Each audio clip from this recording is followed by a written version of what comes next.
Every 5 to 7 years is when you're going to make a shit ton of money. That's how you're going to become rich in this business. What's going on, guys? Welcome to today's episode of the Collecting Keys Real Estate Investing Podcast. This is the show where you can make massive income, not just passive income, with your real estate investing business. And we are down to two hosts today with me, Mike DeHaan, and my original co-host here, Dan Austin. The real, you've been listening, the real for co-host. The real co-host. Yeah, not the step parent. Dylan has come in for whatever Dylan is. He's step brother, sister, stepsister. Stepsister. But we are pre-recording this show because I head to Southeast Asia here next week, and we wanted to get a little backlog, so I'm going to be out of town for a little bit. And so Dan and I wanted to get on and record this episode where we are talking primarily around some changes that we are making with our real estate business, because it's something that we've been talking about, like I guess, like loosely on different shows, and it's a big topic within our scale community. But we wanted to dive kind of into some of the details about why we are downscaling our real estate wholesaling business and kind of just like changing our model and our team a little bit to try and make things a little bit more, I don't know, I would say like efficient, because there's just so many challenges come in with this business as you grow. And so I guess, like, to give you the long story of it first, over the past several years, we built out a national brand, and we had at one point a very large team. We had like 6 sales guys, I think, at peak. There were actual closers, plus a whole lead management team, plus a transaction team, plus a manager that ran all of it. And we had these partners all around the country, which I think max we were at in 16, 15 different markets at the same time. Yeah, 15 or 16 markets for sure. Yep. Yeah. And we scaled up, and we were doing a lot of deals and doing pretty dang well with that. But there was always complexities with it. And, we would have deals going sideways. It would be hard to handle due diligence, keeping up with the laws in different places, maintaining buyer relationships and everything. And we ran that for 2 years and did fine. We had some really good years, and we had some okay years. And on average, it was a good business. It was profitable every month of the year, basically. Yeah, exactly. But then earlier this year, we joined up with Cody, who you guys have heard on this show, and his sister. And we started like a little local operation, which kind of just felt like getting the band back together, because they were super active here years ago in Spokane, and then we were as well. And we wanted to start up a little local business. And all of a sudden, we just started printing money that felt significantly more profitable because it was on paper, and seemed to take a lot less headache, a lot less time, running a team, dealing with HR and management and everything else. And we kind of left big picture. And over the course of 2 quarters, we almost doubled the amount of take home that Dan and I were getting from that endeavor as we were from our national business. And ultimately it came down to, and a lot of this was fueled by my my couple of visits I've done to acquisition.com to hang out with Alex Ramosi's team.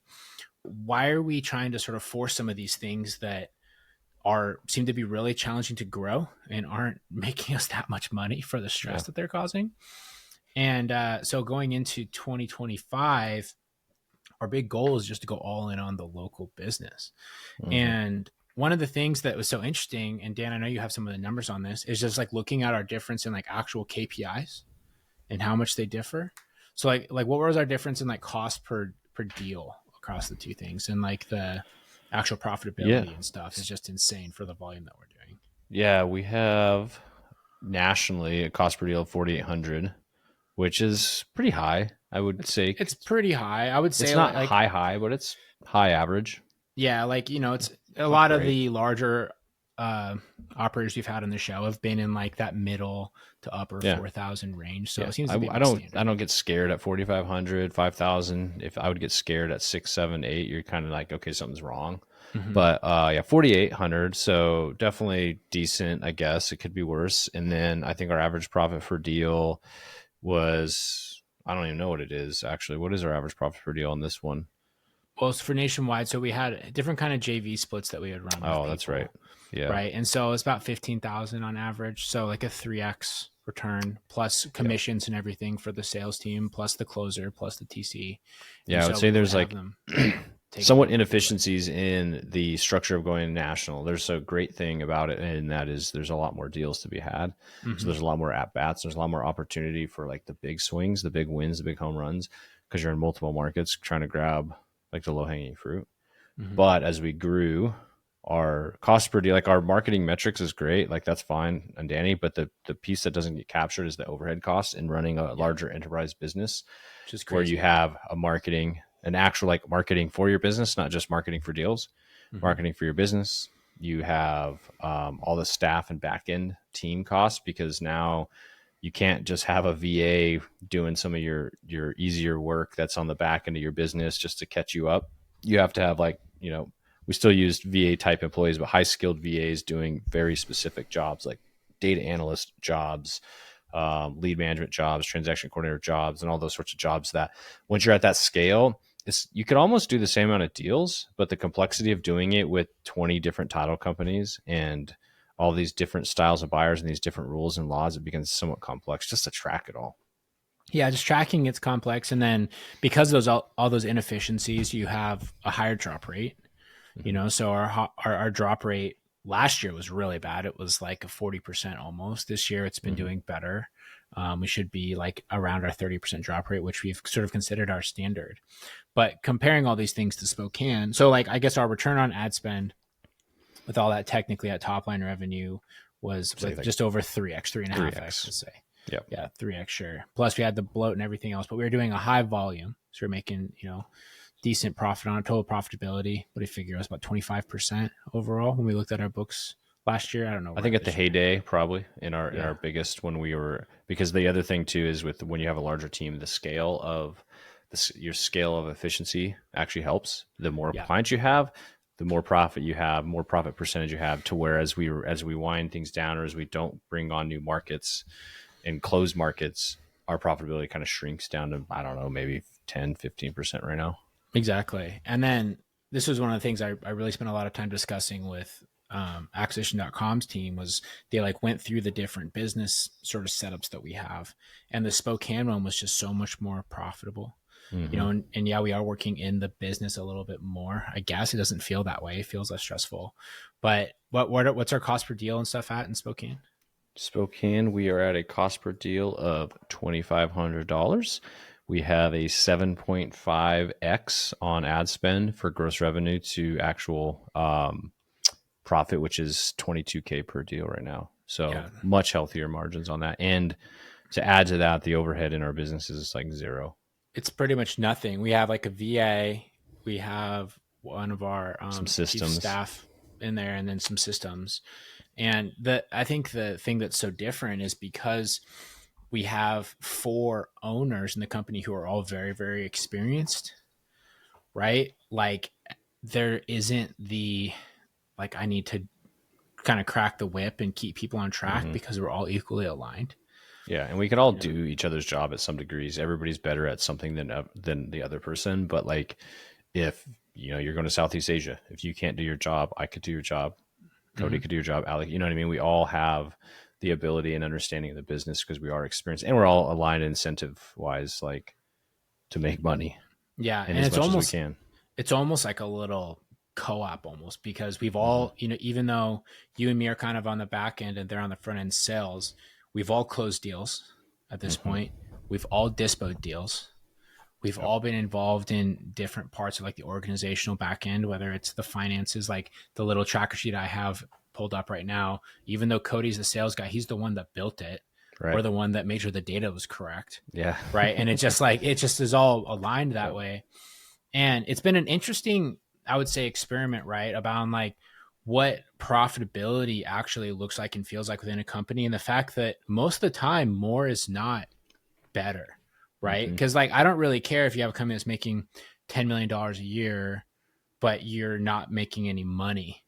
Yeah. Who Right? cares? It doesn't mean anything. And you you're know, still working, right? Like if you like, totally. there's the vision is that you build a business big enough to be able to put an operator or somebody involved that can run the day to day, and you can go fuck off. That's just really not the case, because like you got to have quite a bit of EBITDA to be able to do that, right? So if you're making $10 million a year, you need like $1 million in EBITDA before you can really get to that, having that person where you're still just, you're not in the day-to-day decision, but you're kind of at the macro level decision making. And we've kind of known that. So if you step back and you're like, well, I can't leave my business on autopilot until I'm a certain size, then why don't you just go back in it and work in the business a little bit? You still work on it, but work in the business and make the same amount of money, Yeah. probably working slightly less. Honestly, You know yeah, what I mean? it definitely feels that way now, especially because we kind of know what we have to do and all the systems are Mm-hmm. built. And it's funny with wholesale businesses too, like wholesaling, flipping businesses, because I think that they all have this natural ceiling. Because I've seen similar patterns with so many Mm-hmm. different people that I've talked to recently. I had a call with Cam Cathcart, who's Mm-hmm. we had him on the show. He's Brandon Turner's co-host for his show, and he has his virtual business that he does. I've talked to several other big name operators who I won't necessarily name because they don't know that I'm recording this, but Cam does, so I'm okay naming him. They've all sort of seen these same patterns as they've scaled to that like 15, 20 plus deal per month range. Is all of a sudden you're doing more and more deals, you're taking on more downward risk, especially if you're racking up credit card or line of credit debt that you're putting on marketing. You're getting hard money loans to flip Mm-hmm. properties. You're doing all these things. And now you have a team that is slightly bloated because you have redundancy in it in case somebody leaves. You're not like left out to dry. And the profit margins get smaller and smaller. And you get like you said kind of before the show, Dan, you get to that like standard small business profit percentage of 20, 25%. But the problem is because we're an economy dependent business, we have downward risk associated with that, right? Like it's very different from like if you're selling widgets where you have like kind of fixed costs and you got to buy your inventory and you got to sell it. But like our inventory actually goes down in value with the economy. Mm-hmm. And not Yep. only And that, but like it's not easily liquidated. it's not liquid at all, right? You Yep. can't like I say we can't wholesale it. We're wholesalers Yeah. in real estate, but it's not like wholesaling a bunch of widgets for raw materials, Yep. or you're like just like take these from me, right? Or Mm-hmm. I'm gonna run a sale at 50% off to like sell all my bullshit. Like you can't do that when your entire inventory is tied to debt or they're tied to things that there isn't a buyer for because of the economy. Yeah, the risk of property ownership is much higher than you opening up a brick and mortar store where you sell cupcakes. Yeah, Right? right. Great business model. I love cupcakes. I'll go into those fancy cupcake stores and spend $10 all day on a cupcake. But if they aren't good cupcakes or the economy is bad, I need to pinch pennies. I'm not going to do that. And well, you just have flour and rent, right? Mm-hmm. Where we have to buy these big giant assets, generally get large amounts of high risk debt, high interest debt. And it's like you just said, it's not a liquid thing that you can just sell or close up and walk away from. Mm-hmm. And so when you have those normal margins, say you're at scale and you're making a 20% margin, you're happy with your business, but then things turn, all of a sudden that big giant risk of this box that you own, the shit box, because if you're buying it off market at a discount and it's distressed property, it's probably a shit box. Like that is going down so fast that your 15, 20, whatever percent margins aren't enough to capture and save it's like not a safety net for you.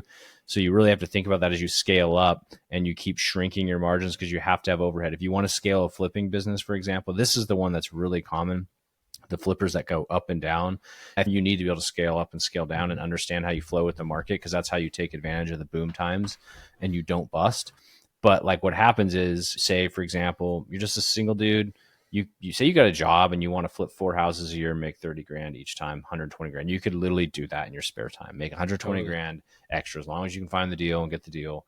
That's a great side hustle that takes you almost no time. But you say, I want to go from 4 to 8, and then from 8 to 12. Now you start getting into the spots where you probably need a project manager.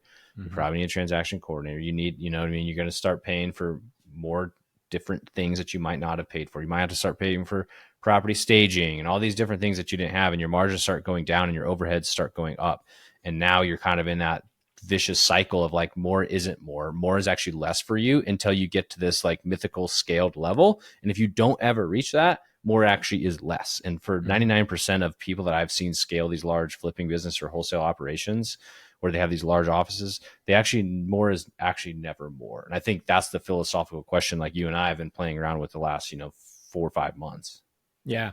Well, and I think that whole scalability issue, right? That's also like you said, that's the opportunity here, because you can be a one person show that flips, 10 houses a year and makes a couple $100,000 pretty easily because he's outsourced. But then going beyond Yep. that's nearly impossible.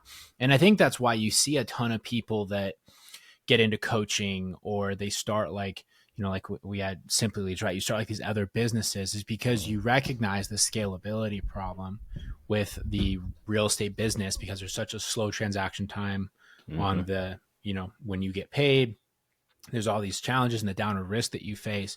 And as you learn about business, these other things feel easier, Yeah. right? Which I would say they're fundamentally not. I think Yeah. that, growing a coaching business past couple $1 million is probably just as hard as growing a real estate business past couple $1 million. But So again, it goes down to the difference that you're not taking on debt, you're not taking on risk in mm-hmm. order to do that, right? And if the economy goes sideways, sure, your revenue might go down, but you're not going to be going into debt that you can no longer cash a check for. Totally. Right. Unless you make a bunch of bad decisions with your, marketing spend or whatever you do. Yep. And I think Simply Leads, you brought that up as a great example of where we call it a cash flow business because there's zero infrastructure around running a cold calling business.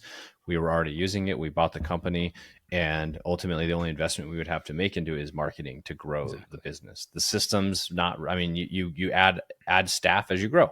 That's a great cash flow business. The margins do the same thing as anything else. And you really got to be committed. What we found, we actually decided to sell the company, which we are, it's, under contract to sell, is that like, you really have to want to grow it and be into that and like take the time to actually focus on that. And if you're not going to do that, then it's an injustice to all the staff and stuff.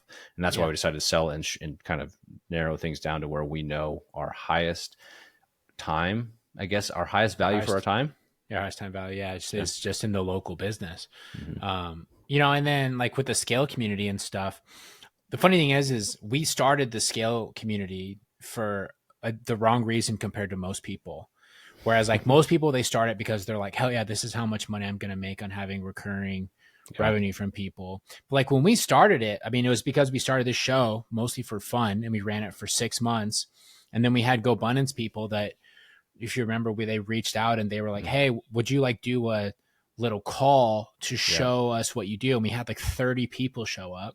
Yep. And after that, they were like, hey, you guys should like start like a coaching thing so you could get paid for this. And we did.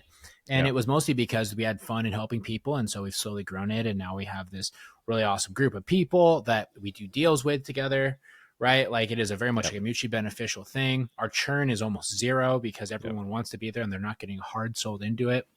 Right. But, those other businesses, they kind of just come calling after a while when you're doing this real estate business. And then the problem is once you kind of understand that, one leads to the next, and it becomes like a slippery slope so fast. And the funny thing is there's been quite a few other operators that we've had on this show over the past couple of years, like really good people that I know were very successful, that have reached the same conclusions, that are now starting coaching programs or doing these other businesses or different things. And I'm like, we're all just on the same freaking treadmill. Yep. Right. And then like looking at people that have been around in the business for a long time, like Aaron Steggy down in Austin. I remember talking to him about this when I was down there, like, I don't know, 7 months ago, whenever that was. And he said this, and I didn't really think about it at the time, but the whole business model for him, because he's a very, very high volume, high quality flipper down there. And he was saying that like the whole point of getting good at it is to be able to survive for like the 2021s where he made like $50 million or whatever it was. Totally. And the rest of the time, he makes like $1 million a year, million plus, a couple million, whatever it is, does well for himself, but he's not like crushing it. And he's just waiting for those big opportunities. And I think when you're in an asset driven business like real estate, that's honestly the play. It's not like you're selling, you created Yeti and you just like keep growing your sales and you keep making new products and you can have linear growth because people are going to always want to buy fucking water bottles and ice chests or whatever. It's not going to go away. But when it comes to real estate, like you will have those natural cycles and it's unavoidable. Absolutely. And so I think it's important. Like if I look at like our business, I think the best way to go about a wholesaling flipping company is to get really good at it so that you can make a lot of money without it like being some insane call on your time, and then collect those that revenue and invest it into other businesses that are like in tangent, or into your portfolio or things like that, and use that to escalate your asset growth, right? Or like for Yep. us, it's I guess for me, a lot of it's going to be pushing it into like a hard money company that we Hmm. have. We have bought a lot of properties over the years, which have allowed us to do pretty well. It just like our general wealth generation, right? But if you're just trying to do it as like a full cash flow play, there's probably a lot of better businesses that you can do that'll have Mm. like a lot more clear growth. They'll Yeah. take longer to make like your first buck, Yep. right? Because like, if you go and you start a plumbing company, you start selling widgets, it'll take you a little bit to be able to make real money off of that. But Yep. you will actually be able to get past the ceiling because there's like a much clearer like lead generation and sales model, and you can run traditional marketing systems and funnels and stuff like that. And it's not like you're going to be as tied to like this larger economic picture quite as badly. Yeah. Yeah. If you wanted to go start another business, actually, somebody just asked me about this. I was like, yeah, you could probably give it about 10 years. That plan would probably work out. Start a HVAC business, build it up till you can sell it about 10 years. Give yourself 10 years and you'll Probably. probably be able to sell that to, if you do it with intention, sell it to a private equity company and have a multi 7-figure, if not 8-figure exit. Mm-hmm. If you're good enough to grow a business that big, and if the timing works out for all that stuff. The cool thing about this, and you said getting good at this business, getting good is important. And I think getting good at managing your business and your cash flow in the wholesale business is very important because I could see it on a lot of people's faces in the scale community. When they're trying to make decisions, they're making it from a place of fear because they don't feel Mm-hmm. like they have the consistent lead flow to do the deals that they want to do to reach the income they want. So, in that case, they won't think more is better. I think the thing for us in our venture here locally is there's just not really, it's like we know if we spend the marketing, it'll come back around. There's And confidence, right? At like such a just high level. confidence, and it's just when does it come around is not always known. And I would add that understanding how to manage your cash in the business, and what happens is people are fearful that they're not going to get another deal, so they take what could be a $30,000 wholesale fee, and then on a good day try to make a $60,000 flip out of it, but it's a Mm-hmm. 4 or 5 month deal, and they don't really stop and think about how that actually affects the rest of the cash flow in their business. And it does, it distracts you. A lot of people, we've done it before in the past. This is how I can speak from a position of like experience because we've done it. And that is distracting from the main core of your business, which is finding good off market deals. That's all we're doing. The Mm-hmm. flipping is as another result. The disposition and wholesaling of those good deals is the main focus of actual cash in this business, because otherwise you can sink yourself really quickly. You can't get good. And so if I had to articulate that in a short version, is like, get really freaking good at managing the cash in your business and understanding that, and don't manage it from a place of fear. And because you'll make bad decisions. We've all done it. Totally. Yeah. And one of the things that's also funny too is looking back at like this little shift is there's always this view with business of you need to like delegate everything. You need to like work on your business, not in your business. And we're kind of voluntarily going the other way, right? Of Mm-hmm. saying we were going to work in the business a little bit more Yeah. and we're going to make more money. And the funny thing about that is that like I'm looking at our current setup with our local business, and I definitely don't feel busier now than when we were really trying to grow like the larger Mm-hmm. team. We're making more money, but also too, if you actually look at what we're doing, it's the same stuff as we were doing when we were trying to like build things out in like 2020 and 2021. It just feels less busy because our tolerance for like workload has changed, right? Right. It's like adapted. Like it's like going to the gym. When you first start lifting weights, you get really sore if you go, twice or three times a week. Now you can go every single day and you're not going to get that sore just because your workload adaptation, your tolerance for that has changed a lot. Totally. We're more efficient. We have like a higher knowledge base. And so I think that that's like something that makes sense to do probably every once in a while, is to kind of do a big step back and look at do you actually need to be adding on the redundancy and the staff and the Yeah. system stuff? Like, you think, no, are you just being lazy?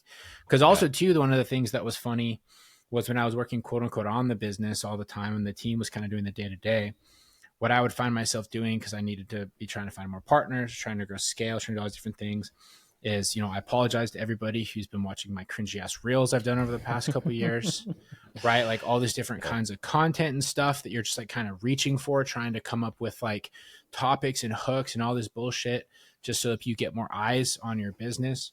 Yeah. Whereas like now, one of the things that's very fascinating is on like the content side and different things that we do, like for the show, it's much easier to have things to talk about, which actually creates value because it's not like a theoretical thing that you're trying to like dictate or teach somebody, but we actually are, documenting, I guess, instead of just like Documenting the journey. creating content.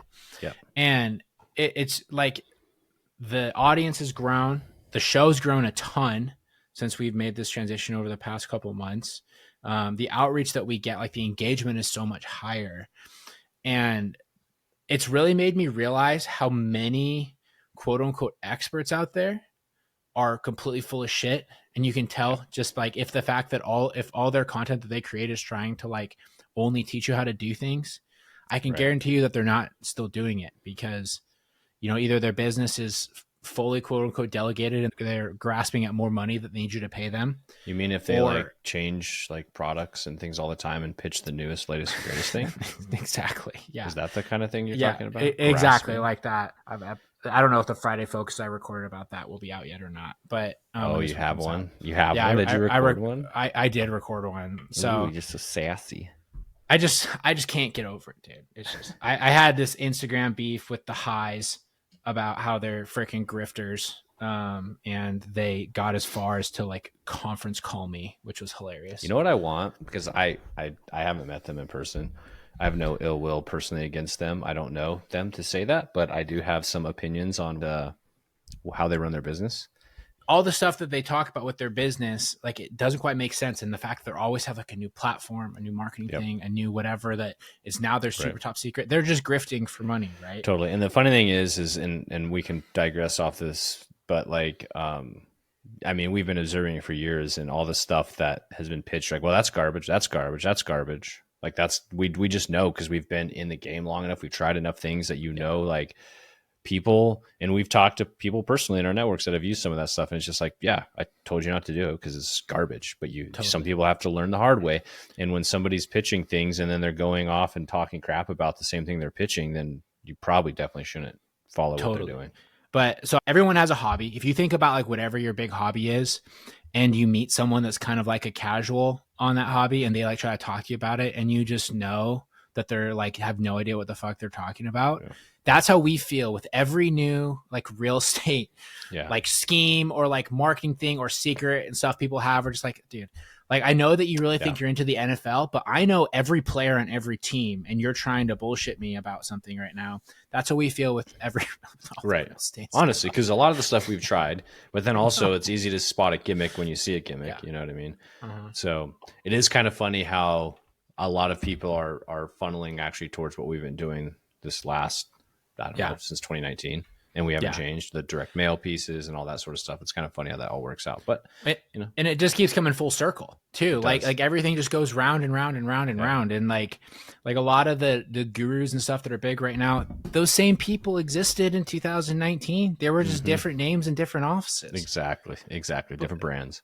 Yeah. But they had the creative finance guy. They had the ones that were like the top wholesalers that had all the marketing secrets, right? They had all the different groups. They had the sales coaches.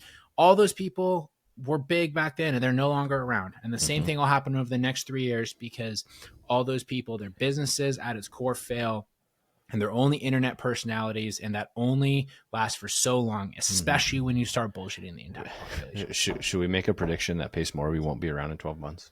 I think that's absolutely true. I mean, I've heard through the grapevine from some very reliable people that there is a class action lawsuit against Sub2. Oh no! Why? As well as the title companies that are allowing all these transactions to go through, because knowingly doing things that are a little bit, scrupulous. that are knowingly doing things that are basically fraud. And it's just like everything. You can kind of get away with doing some janky stuff until you start doing it a lot, Yeah. Until right? you Like start honestly. putting it on Instagram. Exactly. And then all of a sudden you have your brand tied to thousands and thousands of these sub two transactions. Because the problem is too, you also have all these people that are wholesaling them to unapproved buyers who are then failing. And you have these sellers that are like, whoa, whoa, whoa, what do you mean I'm getting foreclosed on? This guy told me that I was good because he has this track record and he's like going to make sure that I'm taken care of. No.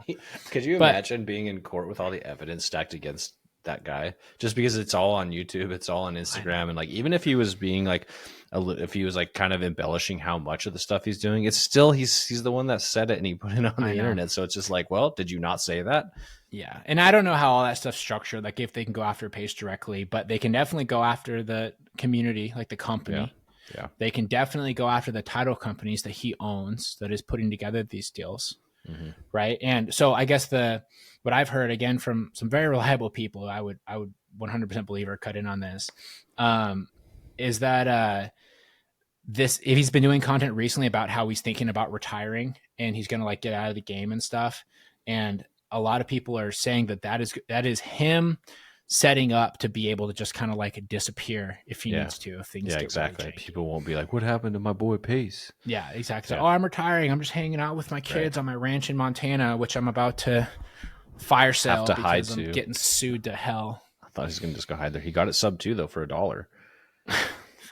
Yeah, man. So yeah, anyways, I don't know. But again, all those guys will be gone and the ones who'll be around will be the ones who actually learn how to build a sustainable business. So absolutely. It's about being in the game long-term so you can find those big upswings, because every 5 to 7 years is when you're going to make a shit ton of money. That's how you're going to become rich in this business. So I feel like we've been going through this cycle now because we kind of started, and you and I both started in real estate at a time where it was like, meh, like it's cool. Like it's getting like a lot of steam, bigger pockets and all that stuff. There's a lot of steam around cash flow and buy and hold. And then 2020 hit and it was just a, launching pad. And now we've kind of just been this, it's okay. There's money to be made. If you're experienced, you know what you're doing, you can kind of hold tight. And then I have every belief that in the next year, 2 years, 3 years, at some point in time, I don't know when, there's going to be another huge upswing in real estate, and we're going to have to take advantage of that opportunity. Yeah, totally. And we'll be in a place to do it because we've continued to refine and adapt the business, and we are setting ourselves up to be able to operate in different market conditions. Exactly. And again, it's to get that consistent high income that we're able to get, plus the opportunity to cheap assets, which is where money can be made at a high rate. And then, on a personal finance level, being smart to invest that money, put it towards things that will continue to grow. Like that's how you get wealthy. Absolutely. Right. It's like I think there's so many people that think that like becoming rich has to be from like these really high capital events, selling the private equity, or having a business like, Alex Hermosi's gym launch business, they're making like $10 million a month or whatever. That's such an insane unicorn of a situation that shooting for that just doesn't make sense. Nope. Right. And especially when it comes to a business like wholesaling and flipping real estate, it's just not really possible, I don't think. It's very challenging. I think you can grow a decently solid operation, especially if you're a single operator. It's not unheard of for you to make a few $100,000 a year. Easy. Not even struggling to do that. Right. Totally. Like that's very doable. Or even $1 million a year, right? Like that's not out of control. Plus, if you're buying property, you get all the tax benefits, which are pretty significant, like honestly. But yeah, it's interesting. I don't know. Just and also too, is one last thing to finish on, is if you get to a point where you're looking at your business and you're like, I don't know why things kind of feel like they suck right now, and you've like built up this whole system and you have all these team members, it's okay to just like do a big analysis of it and figure out that you don't need as many systems as you thought. You don't need the people. Take a step back, accept that you will have to work more in the business again. That doesn't make you a failed entrepreneur at all, right? Because what's going to happen is you're going to go back into the driver's seat that you used to be in anyway. You're going to do it better than you remember doing it.